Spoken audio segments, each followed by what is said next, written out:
오늘 바이블 타임 본문 말씀은 104페이지 2월 28일 본문입니다. 오늘 바이블 타임 본문 요약을 읽겠습니다. 예수님의 제자들이 누가 가장 큰 사람이냐 하는 것으로 다투는 모습을 보시고 예수님은 첫째가 되고자 하면 꼴찌가 되어서 모든 사람을 섬겨야 한다고 말씀하신다. 이 오늘 본문 30절에서 31절은 예수님께서 가이사랴 빌립보 지방을 떠나 다시 갈릴리 지방으로 들어오셨지만 그 사실을 다른 사람들에게는 알리지 않으셨는데 그 이유가 예수님의 순환과 부활을 제자들에게 따로 가르치시기 위함이었다고 합니다. 그럼에도 불구하고 제자들은 32절에 나온 것처럼 그 말씀을 깨닫지 못하였고 예수님께 묻기조차 두려워했습니다. 이 33절에서 35절에 나와 있는 것처럼 제자들은 누가 더 큰 사람이냐 하는 것으로 서로 다투고 있을 뿐이었습니다.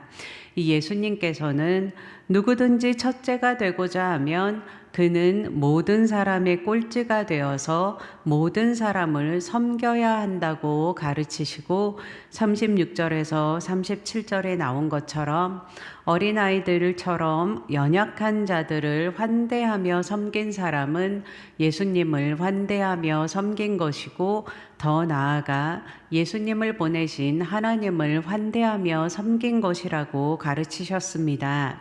그리고 38절에서 요한이 자기들의 일행이 아닌 사람이 예수님의 이름으로 귀신들을 쫓아내는 것을 보고 그렇게 하지 못하게 막았다고 말하자 예수님께서는 막지 말아라. 내 이름으로 기적을 행하고 나서 쉬이 나를 욕할 사람은 아무도 없기 때문이다 라고 하시며 편협하고 배타적인 자세를 책망하셨습니다.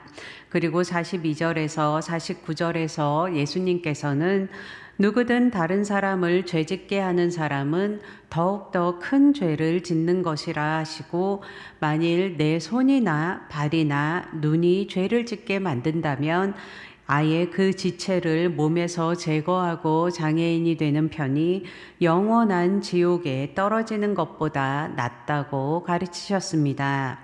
그리고 마지막으로 50절에서 소금이 짠맛을 잃으면 아무 소용이 없듯이 화목하게 함이 없으면 너희에게 아무 소용이 없다고 말씀하시며 서로 화목하고 또 불화가 있는 곳에 화목을 이룰 것을 말씀하셨습니다.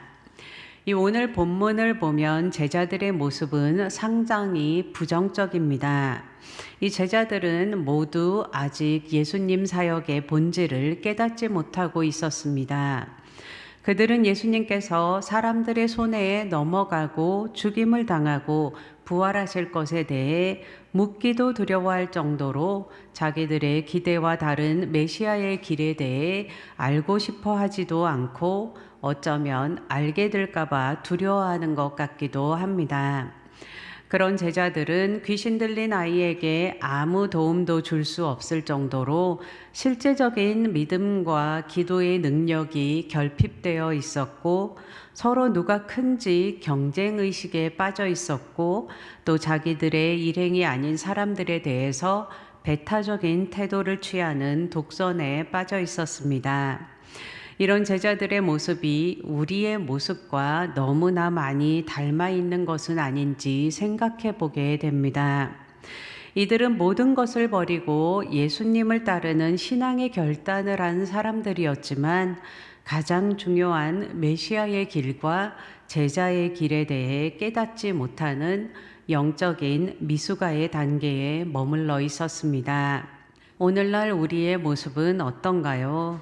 이 교회 내에서 봉사한다고 섬긴다고 하지만 그것이 나를 높이고 다른 사람들에게 인정받거나 잘 보이고자 하는 노력은 아닌지, 나라를 위해 기도하고 애쓴다고 하면서 나와는 다른 생각을 가진 사람들을 배타적으로 보며 악마화하고 있지는 않은지, 예수님을 위해 헌신한다고 하면서 화목을 깨고 분열을 일으키고 있지는 않은지 한번 돌아보는 시간이 되면 좋겠습니다.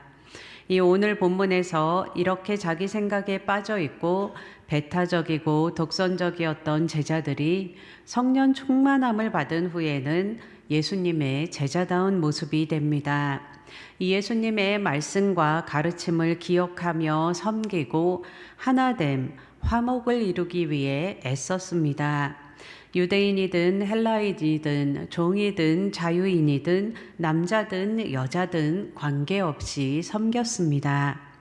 또 아이의 귀신도 쫓아내지 못했던 제자들이 병든 자를 치유하고 귀신을 쫓아내며 죽은 자를 살리기도 했습니다. 그리고 예수님의 말씀과 같이 땅끝까지 복음을 전하는 예수의 산 증인의 삶을 살았습니다. 우리 또한 주님의 말씀 안에 거하며 성령의 충만함을 힘입고 우리의 힘으로는 할 수 없는 일들, 나와 다른 사람들을 품고 함께하며 화목을 이루어내고 기도의 능력을 믿으며 계속해서 기도하고 복음을 삶으로 살아내며 복음을 전하는 자로 서길 축복합니다. 제가 마무리 기도하고 각자 가지고 계신 기도 제목을 가지고 계속해서 기도하시겠습니다. 주님, 혼란한 나라의 상황 가운데서도 나라를 위해 기도하며 화목을 이루는 자로 서게 하시고 계속해서 주님의 마음에 합당한 능력 있는 기도가 끊어지지 않게 하시고 예수님의 가르침을 마음에 새기며 성령의 도우심으로 복음을 삶으로 살아내고 복음을 전하는 자로 서게 하여 주시옵소서. 이 시간 드려지는 기도 가운데 친히 인쳐주시고 하나님 아버지의 마음을 시원케 하는 기도가 드려지게 하옵소서. 예수님의 이름으로 기도했습니다. 아멘.